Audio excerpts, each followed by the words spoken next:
eta behin eskerrik asko guztioi etortzeagatik. Gaur espero dut koronavirusari buruz zerbait gehiago jakingo dugula hitzaldi honen ondoren. Horretarako Mati dugu gaur. Denak ezagutzen duzue, eta gutako asko zeintzeaz gain, hitzaldi hau aurrera eramatearen bultzaile nagusia izan da. Bueno, eskerrik asko, muchas gracias a todos por venir. Lo que esperamos después de esta charla es que sepamos algo más sobre el coronavirus, ¿no? Que está ahora muy al pil. Para ello tenemos hoy entre nosotros a Mati, ¿no? Todos le conocemos y aparte de cuidarnos muy bien a todos, cosa que doy fe, pues es ha sido la principal impulsora de que esta charla se lleve a cabo, ¿no? Entonces, bueno, sin más preámbulos, creo que Unai va a hablar un poquito de un poco a nivel del ayuntamiento lo que nos ha llegado, y luego pues Mati dará la charla y sin más preámbulos, Unai, cuando quieras. Vale, arratsaldeon guztioi. Bueno, muy breve, antes de dar el paso a Mati. Al final, un poquito de mi parte aquí es porque, bueno, sois muchos los que a nivel municipal, dentro de nuestra actividad diaria de polideportivo, Castola, etcétera, estáis preguntando un poquito qué pasa con Zuia o cómo está Zuia dentro de estas un poco medidas que están tomando en el resto del territorio, principalmente en Gasteiz. Y muy brevemente un poco, bueno, pues trasladaros que en principio, bueno, todo lo que es en el municipio de Zuia está normal, es decir, el desarrollo de las actividades que se realizan en el municipio, bien sea en la zona deportiva o bien sea en otros ámbitos, y Castola incluido, están dentro de la normalidad, que estamos en continua comunicación con el resto de administraciones, y en el momento en el que, bueno, pues si tuviese algún tipo de medida especial, pues lógicamente se comunicaría a la ciudadanía en los diferentes medios y estaríais enterados, ¿vale? Pero hasta el momento, y esperemos que, bueno, en principio no tenemos indicios de que vaya a ser de manera inmediata ni nada.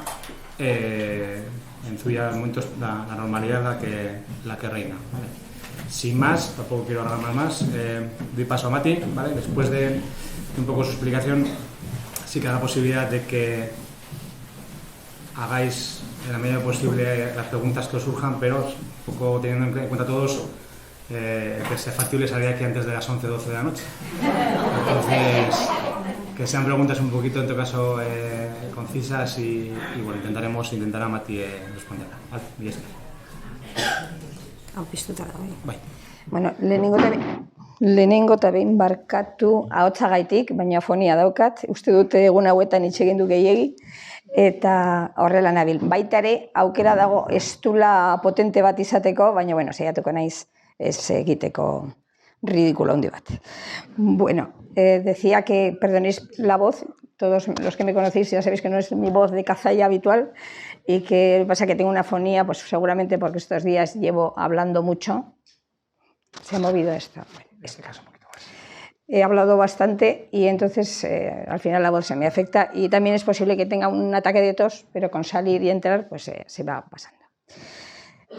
Cuando hablé con Nerea de la posibilidad de hacer una charla sobre el coronavirus, era porque yo tenía la sensación cada vez mayor, tanto en la consulta de Osakidetza como en la calle, como en los medios donde yo me muevo, de que había en evolución un miedo muy denso, muy oscuro, que no dejaba ver las cosas con claridad.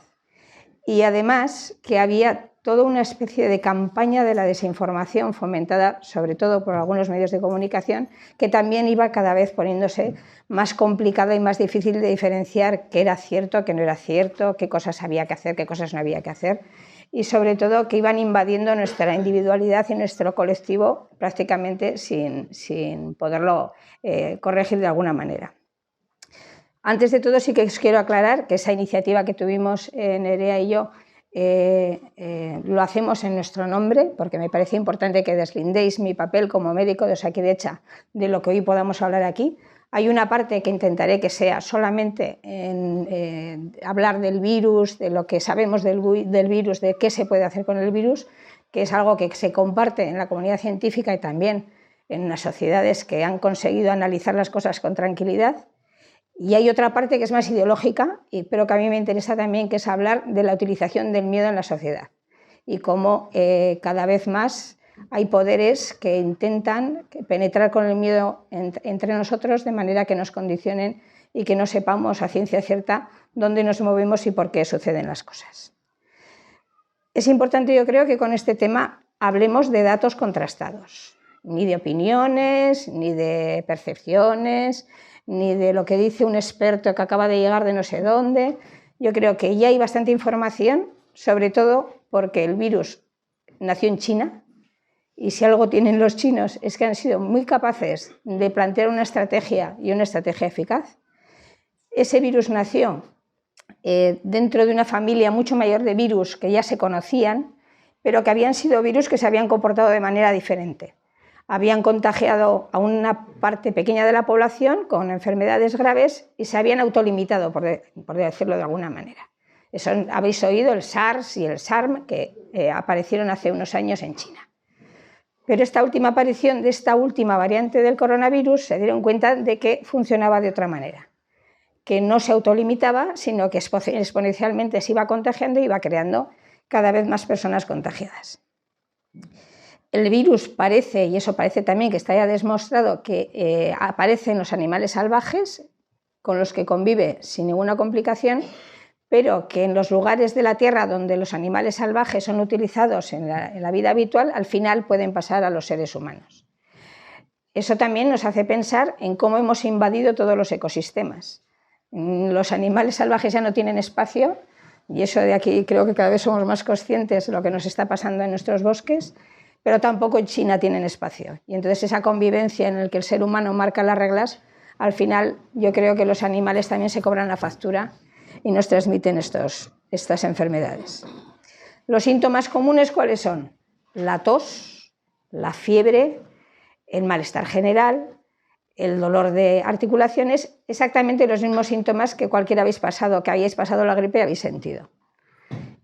En los casos más severos, exactamente igual que con la gripe, puede llegar a aparecer una neumonía. La neumonía tiene otra sintomatología mucho más aguda y sobre todo es la percepción de estar muy enfermo. Yo creo que eso es importante también remarcarlo. No tenemos que estar diciendo continuamente las médicas y los médicos que estéis enfermos porque nosotros lo digamos. Es que cada ser humano tiene su capacidad de percepción de su propia salud y detecta, si se deja y si escucha su cuerpo, se deja saber cuándo está realmente enfermo y cuándo hay una enfermedad que le está condicionando y le está produciendo una falta de salud importante.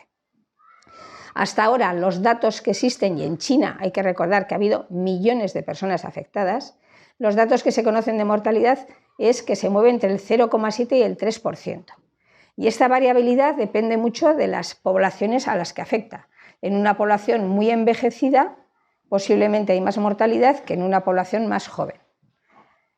Esta mortalidad que continuamente se ha puesto en cuestión, hace poco oí otra vez en ETV que había una cantidad de fallecidos que no se esperaba, no es real.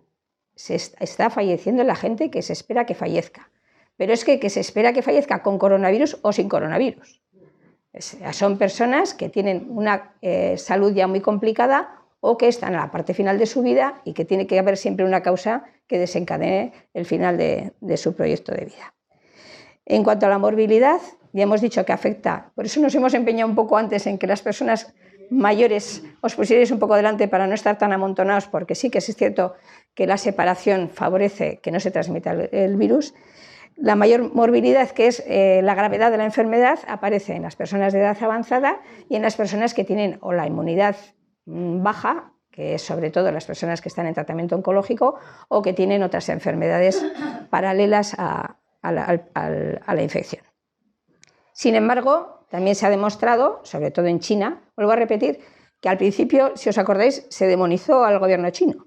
Se dijo que eran unos absolutos fascistas, que confinaban a la población, que controlaban los movimientos de sus ciudadanos y ciudadanas, pero también es cierto que tienen una sociedad y una cultura completamente diferente a la nuestra y que aunque haya muchas cosas criticables, en esta crisis han hecho lo que podían hacer y lo han hecho bien, porque han conseguido contener una enfermedad que para ellos era una enfermedad complicada. Luego veremos si es en realidad una enfermedad complicada para nosotros, pero para ellos lo era y han conseguido paralizarla.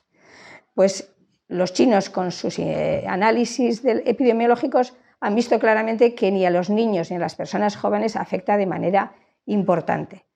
Sí pueden ser transmisores de la enfermedad porque la mayoría la pasan sin ningún síntoma, pero no la sufren ni les produce ninguna complicación importante. Y por último, también se ha establecido claramente cómo se contagia. Pues se contagia con el contacto físico y también se contagia por las gotas que salen de nuestra boca cuando tosemos o estornudamos.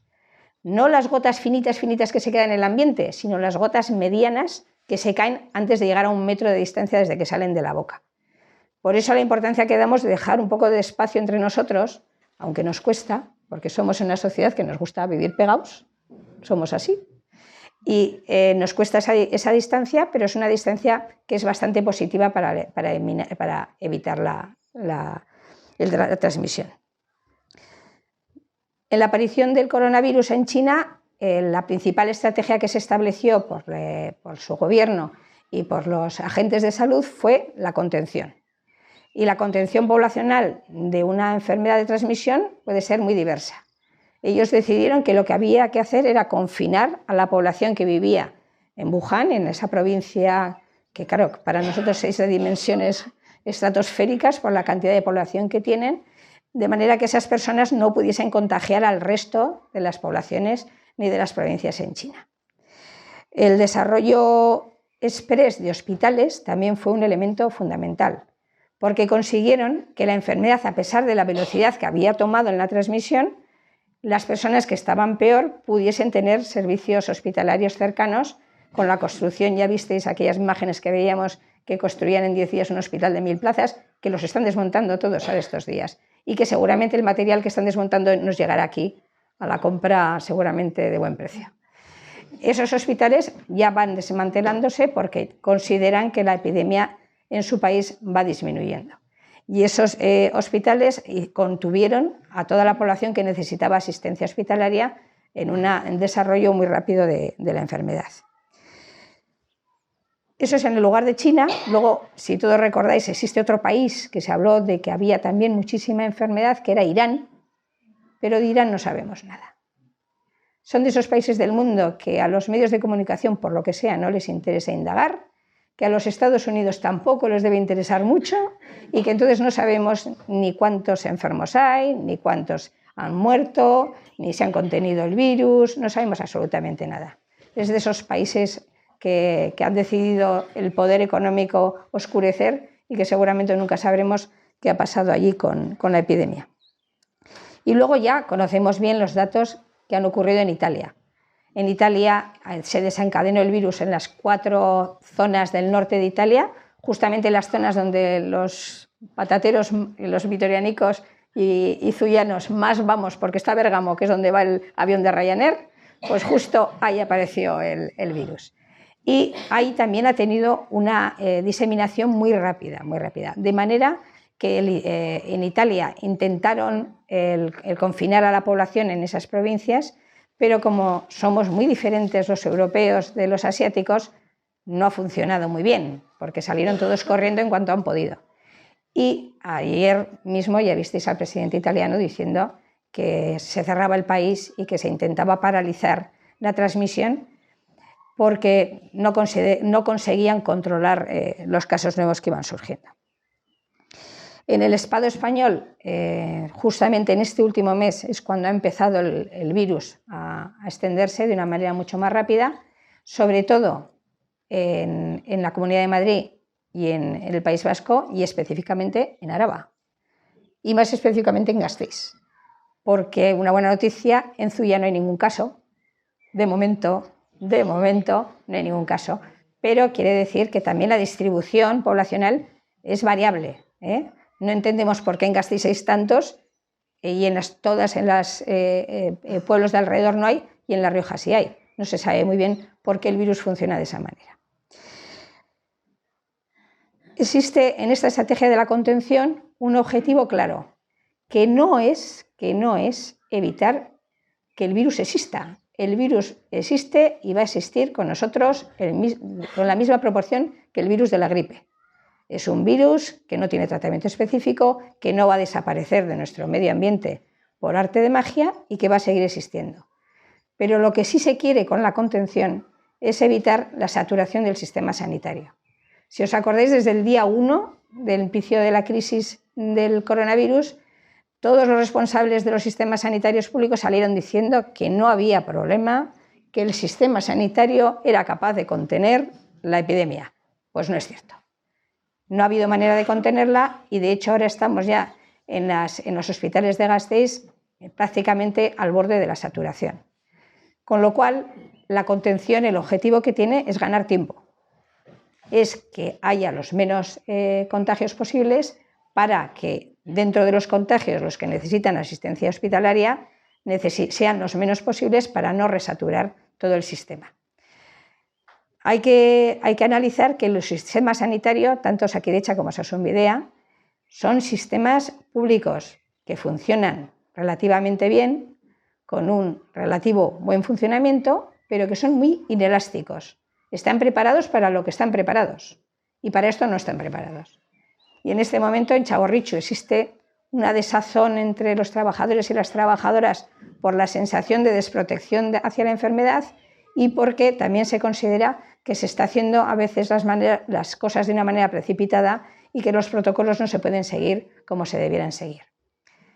Luego veremos si este miedo es basado en algo real o no, pero de hecho se está produciendo. Y hay una especie de malestar que yo creo que va en aumento y que hay que analizar, porque en este momento en Araba el 50% de los casos positivos son trabajadores y trabajadoras de la sanidad, el 50%. No de los ingresados ni de los casos graves, pero sí del conjunto de los casos positivos. Cada vez queda más claro entonces que el objetivo de la contención de la transmisión de la enfermedad no es ni la desaparición del virus ni la curación, sino simplemente que podamos gestionarlo de una manera racional en nuestras sociedades sin que esto suponga un descalabro ni para la financiación pública, ni para el sistema, ni para el cuidado de otras personas que no tengan el virus pero que también estén enfermas y que necesitan también cuidado. En todo este panorama hay siempre un poder importantísimo en el mundo de la salud, que son la industria farmacéutica. Y la industria farmacéutica desde el minuto 1 ya vio el filón y ya ha empezado a preparar distintas vacunas, distintos medicamentos que seguramente dentro de un año y medio ya los tendrán elaborados, los venderán a precio de oro, sobre todo en los países del tercer mundo, y a medio precio en los países avanzados donde menos se necesiten, pero es la dinámica habitual de las industrias farmacéuticas y de las multinacionales de la salud. Y por último, ha sido el gran negocio de estos 3 últimos meses el de las mascarillas, que desde el principio se planteó como una duda muy razonable su eficacia, pero que sin embargo han sido imparables y ha subido en un 8000% la producción de las fábricas de mascarillas, llegando a los precios desorbitados y sobre todo yo creo que muy potenciado y muy manipulado por algunos medios de comunicación que seguían manteniendo que por medio de la mascarilla no ibas a coger absolutamente nada cuando es absolutamente incierto. Todas estas cosas que se sabían pero que no se explican y que se explican a la vuelta ya de unas semanas cuando ya todo el mundo se ha comprado su mascarilla por 50 euros en Amazon, nos da también una idea de que cuando surge una crisis sanitaria de estas características hay cantidad de poderes económicos, políticos y sociales muy interesados en sacar tajada y que hay que estar muy atentos para estar prevenidos en estas situaciones y para no favorecer ni el miedo, ni el pánico, ni todo lo que quieren provocar para mejorar su negocio. Yo creo que también hemos hablado, y todos, porque salen continuamente en los medios de comunicación, cuántos fallecidos hay por el coronavirus en la comunidad, en Madrid, en Italia, casi prácticamente ha sido a la hora los datos que se iban ofreciendo, pero sin embargo, y esto parece que no puede ser muy casual, raramente aparecen datos como que en España se diagnostican 270.000 cánceres al año que tienen tratamientos de costo absolutamente desorbitados y que es el mayor negocio que la industria farmacéutica ha tenido en los últimos 100 años. Tampoco salen mucho en los medios de comunicación que en Euskal Herria en 10 años han fallecido 578 trabajadores y trabajadoras en el desarrollo de su función laboral. 578. Lo que supondría que el coronavirus tendría que estar con nosotros presente durante 20 años para poder llegar a esa marca de mortalidad.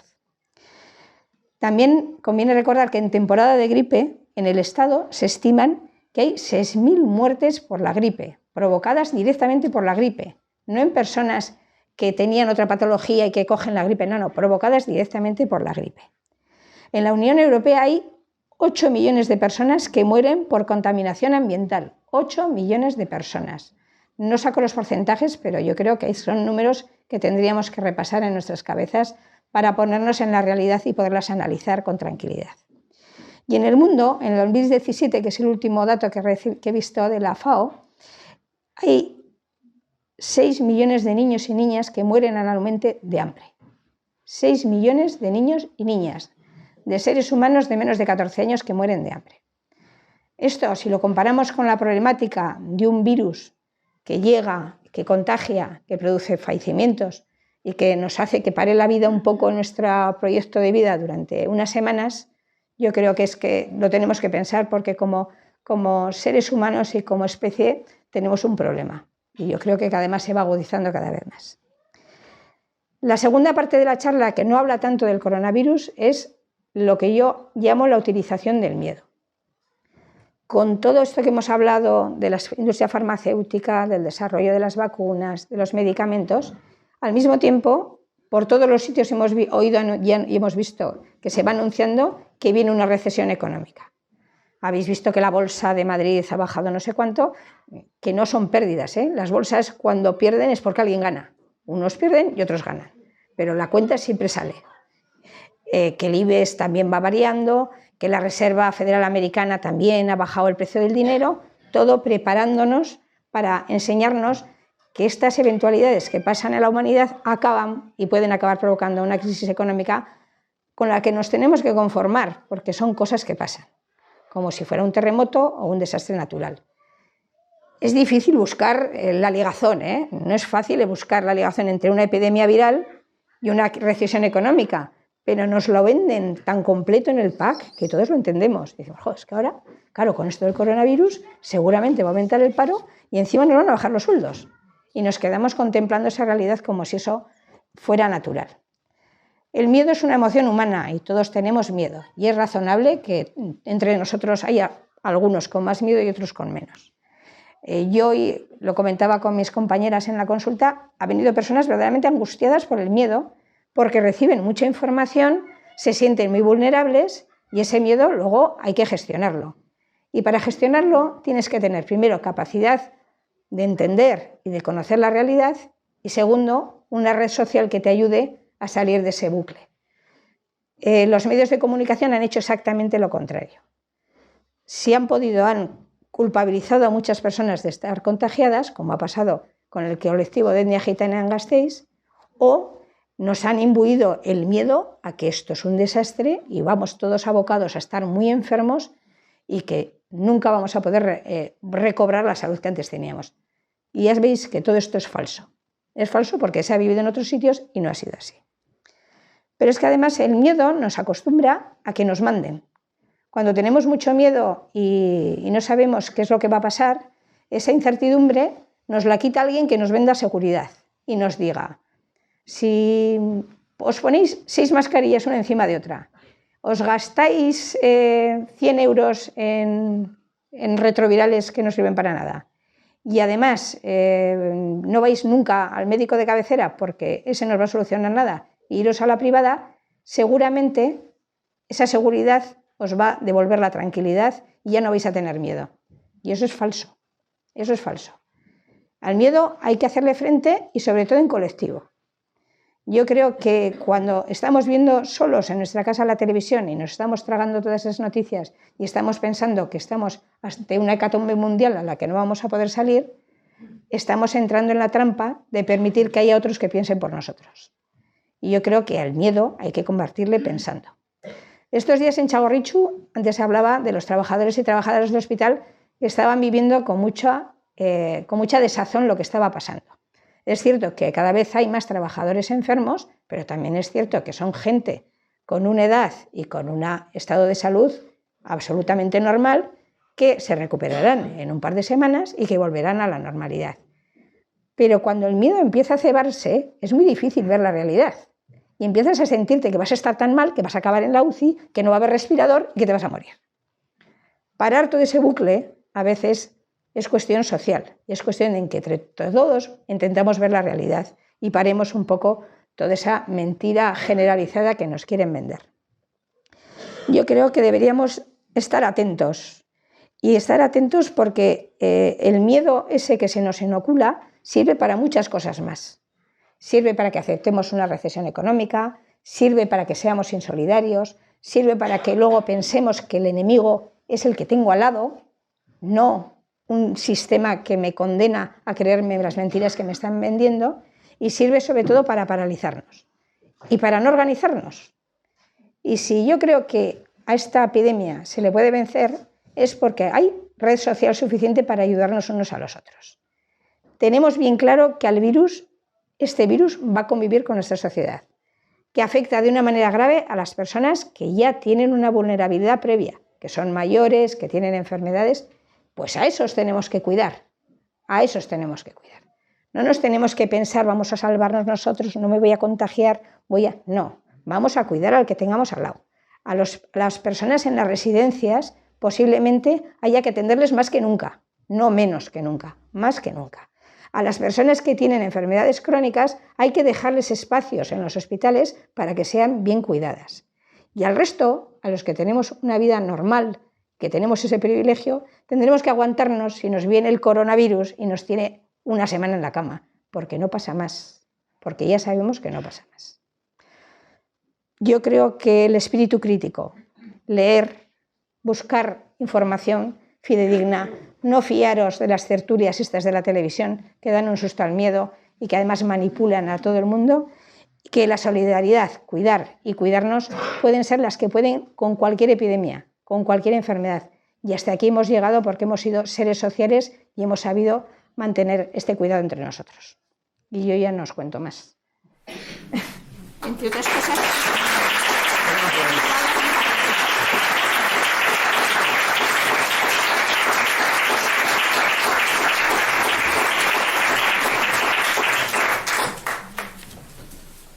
Mientras coge aire, ¿vale? Ya trata todo de calor, además.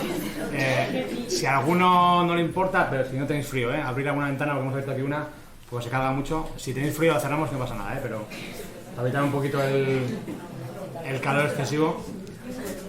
Vale, como he comentado antes, bueno, tampoco para que se haga muy largo, yo creo que la explicación de Mati la habéis escuchado todos, ¿vale? Imagino que surgirán dudas y han surgido también más dudas todavía.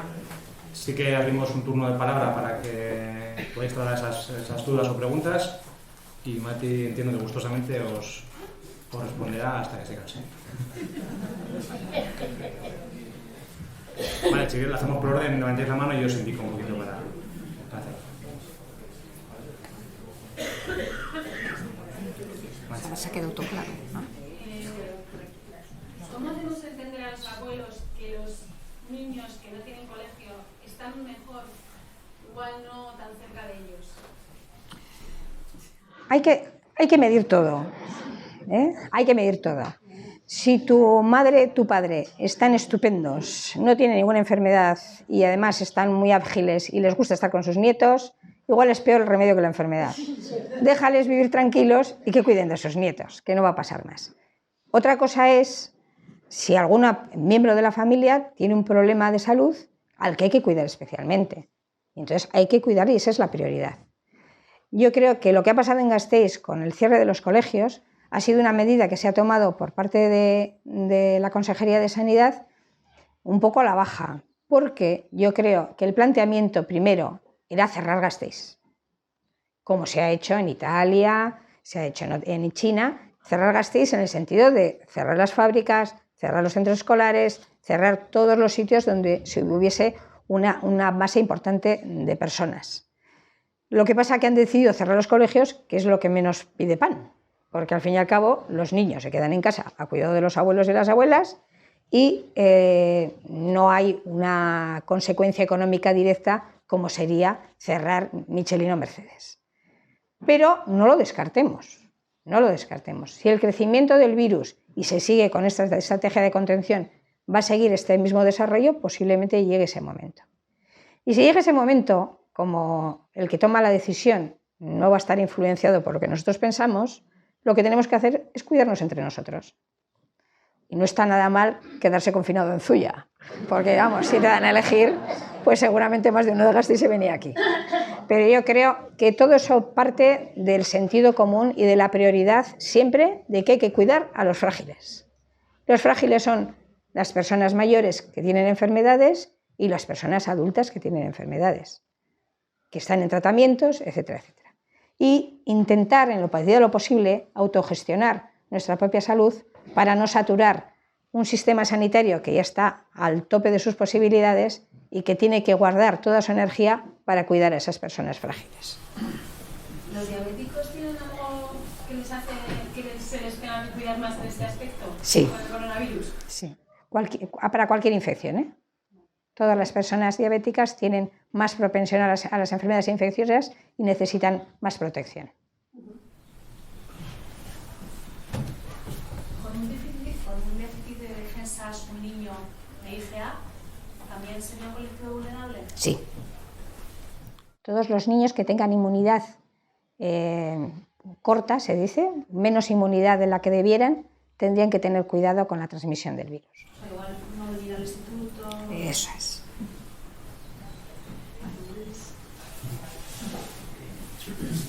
Vaya. A mí me gustaría que nos contaras, ante un positivo en un momento dado, porque hemos oído que si el contacto directo, el no directo, que salta, tiene que ser directamente, pero si yo no soy amiga tuya, pero trabajo contigo, ¿eso exactamente qué se está diciendo? O sea, ¿cuál es el protocolo? Consideramos contactos, bueno, consideran los epidemiólogos contactos, toda persona que ha estado a menos de 1 metro y más de 15 minutos de un caso positivo. No es fácil medirlo, porque hablando con compañeros, el contacto, por ejemplo, en la consulta, que es una mesa de menos de 1 metro con el que estás hablando con una persona que posiblemente tosa mientras estás atendiéndole, eso es un contacto, y si han sido 13 minutos en vez de 15, es difícil de valorarlo, pero los criterios fijos son esos, más de 15 minutos, menos de 1 metro. Y esos contactos los hace Osakidetza, o sea, una vez que ese paciente da positivo y hace esta investigación, Osakidetza es el que se pone en contacto con los contactos. Cuando hay un caso sospechoso, Osakidetza, el protocolo que ha establecido es que a esa persona se le lleva o se le hace en casa, pero vamos, se le hace un test para saber si es positivo o no es positivo. Si es bueno, ¿por qué se le hace el test? Primero, no a toda persona con un proceso catarral como el que tengo yo se le hace el test. Se hace el test en este momento con 3 criterios. Una persona que haya visitado las zonas rojas que decimos, los viajes a Italia, es más raro que se haya ido a China, pero vamos, a esos países. Una persona que haya estado en contacto directo con un positivo. Y una persona que empiece con síntomas, tiene que tener las 3 condiciones o 2 de ellas, que empiece con síntomas respiratorios y de fiebre de más de 38,5. Eso consideramos caso sospechoso. Se llama a Osakidetza y Osakidetza ya establece el protocolo, que es normalmente es acudir a su casa, explicarle que tiene que estar en casa con medios de aislamiento y hacerle el test. Si es positivo, a todas las personas que en los últimos 15 días han tenido un contacto, el que hemos dicho antes, de menos de 1 metro y de más de 15 minutos, se les considera contactos. Y a esas personas se les pone en 2 tipos de seguimiento. Uno que es el estricto, te quedas en tu casita 15 días y no te mueves, que puede ser transmisor, y esperamos a ver si desarrollas síntomas y te vuelves positivo o no. O se le deja durante 5 días para ver si aparecen síntomas. Si en esos 5 días aparecen síntomas, se hace el test para corroborar si es positivo o no, y empezamos desde el principio otra vez. Por eso ha pasado que en los casos de Txagorritxu, que al final fueron 40 los trabajadores y trabajadoras positivos, todos sus contactos llegaron a ser casi 400, porque entraba la familia, la gente que había trabajado con ellos y los pacientes que habían atendido en las plantas.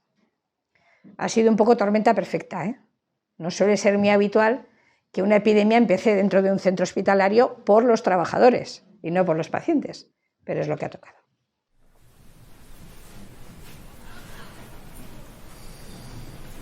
¿Qué precauciones se pueden tomar cuando estamos en contacto con gente?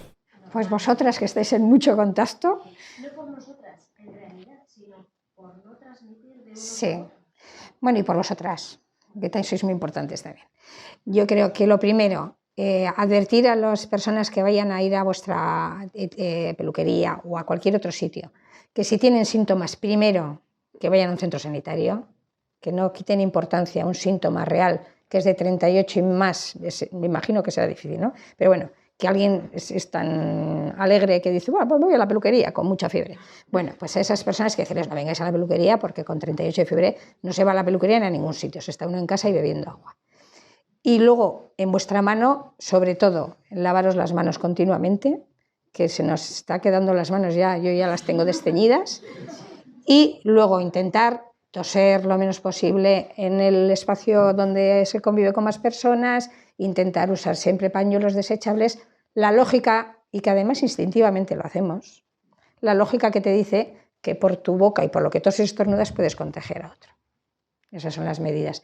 Las únicas medidas que se han visto que son efectivas. Todo lo demás ya se ha visto que no es efectivo.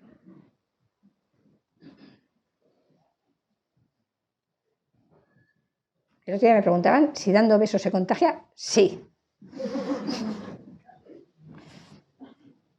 Y eso no quiere decir que no podamos dar besos.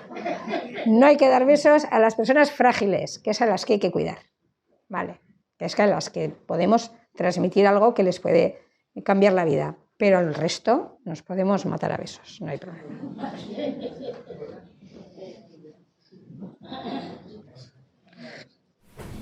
Vale. Porque podemos ser transmisores sin tener la enfermedad. Sí, se considera que prácticamente un 70% pasamos un catarrillo de pan y melón con el coronavirus y que es al 30% el que ya aparecen síntomas mucho más potentes. Por eso es muy difícil establecer la mortalidad real, porque claro, sabemos de los que han dado positivo, pero los que han dado positivo es una mínima parte de todas las personas que han podido estar infectadas. Y por eso la importancia del virus hay que relativizarla. Es como la gripe. Claro, la gripe, al que le toca una gripe mala y en una época mala de su vida, le produce un problemón. Al resto nos produce 3 días en la cama de dolor de cabeza y de malestar.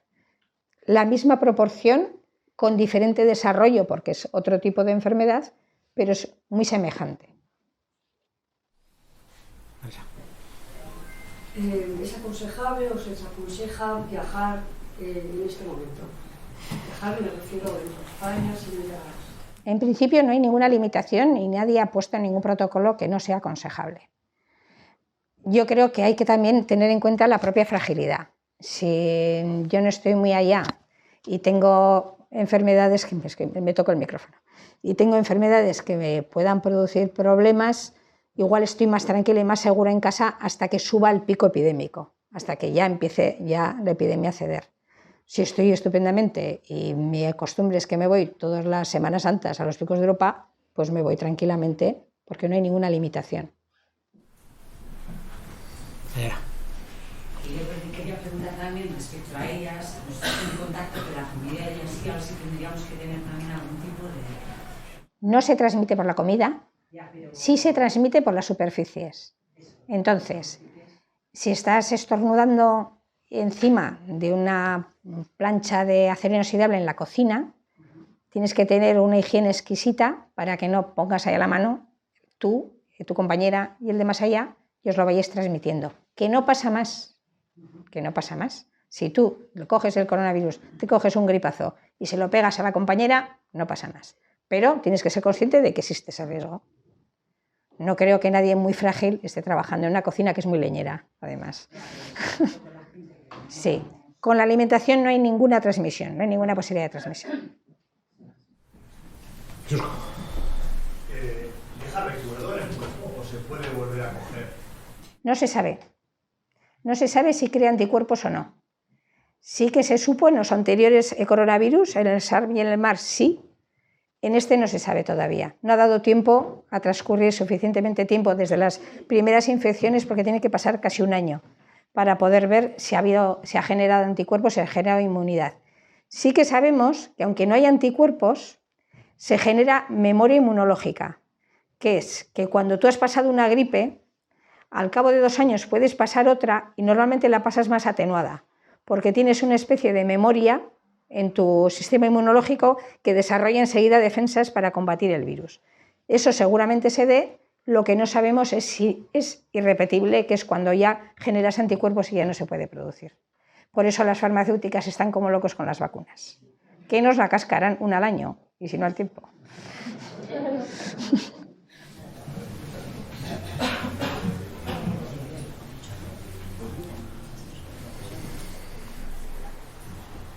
Pues si no más preguntas, ni es que Mati, Berriro.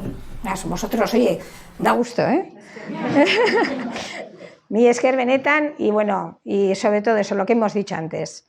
Cuidarnos a nosotros, pero sobre todo cuidar a las personas vulnerables, que tenemos red y comunidad suficiente para hacerlo y que entre todos lo podemos conseguir y no, desde luego, desde muchos sistemas y desde muchos consejos que no llegan a ningún sitio.